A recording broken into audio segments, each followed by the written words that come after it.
La dernière enquête du magazine Cash Investigation, consacrée aux pesticides et diffusée sur France 2 au début du mois, fait couler beaucoup d'encre de l'autre côté du Jura. Experts et journalistes français débattent des méthodes de l'émission, de son interprétation, des chiffres, de la nocivité ou non des produits phytosanitaires, des méthodes de certification. Mais qu'en est-il chez nous?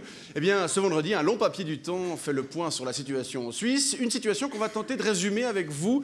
Detlef Benziger, bonsoir. Bonsoir, monsieur Detlef.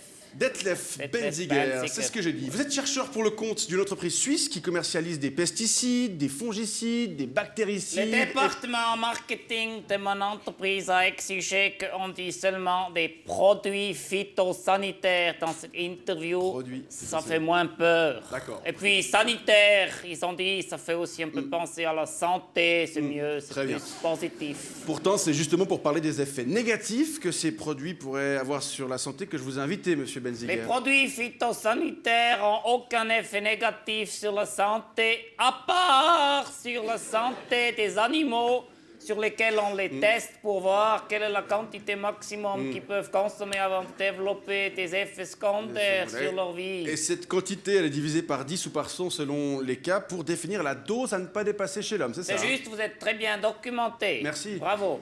J'ai un exemple à vous donner. La semaine passée, on a testé une nouvelle molécule qui s'appelle Gepex. Gepex. Gepex. On a inoculé cette molécule sur un chat. Ouais. Oui, c'est une molécule qui permet d'éloigner les guêpes des fraises. Vous savez, l'été, quand vous mangez des fraises sur le balcon, il y a souvent des guêpes. Ah oui, non, ça, avec Gepex, les guêpes loin et vous avez la paix. Très bien. Et donc le chat, pour ce test, a bien supporté cette molécule? Ah oui, très très bien. Il n'y a eu aucun problème. Jusqu'à 1,5 g de molécules inoculées. Et à partir de 1,5 g, tout d'un coup, il a développé un cancer du corps.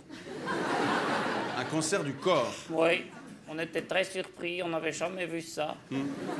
Soudain, le corps du chat est devenu une tumeur. Comme ça, pouf. Comme ça, pouf, pouf. Et puis la tumeur a fondu.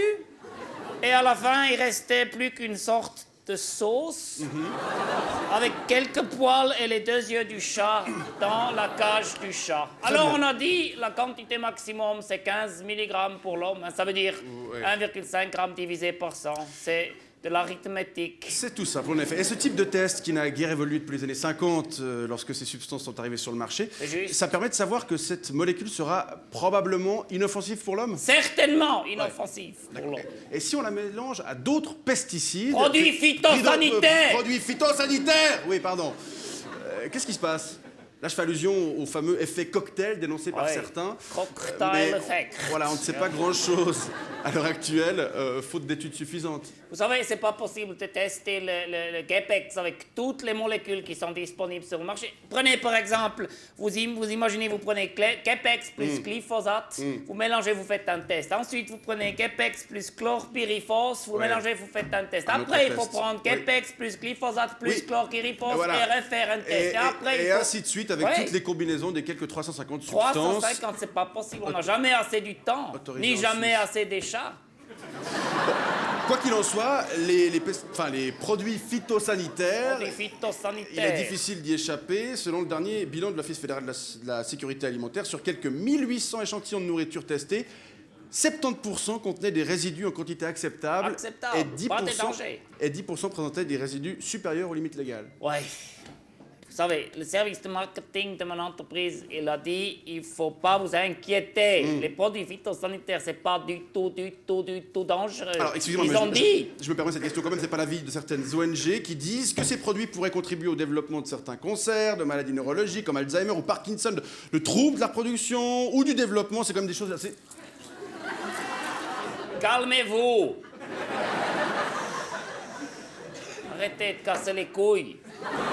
Vous savez, de toute façon, il faut bien mourir de quelque chose. Alors, tant qu'à faire, autant mourir après avoir passé une belle vie, bien profiter de légumes jolis, de fruits bien brillants, de fraises sans guêpes et de journalistes qui vous foutent la paix. Merci Detlef, bonne soirée. Ciao, ciao.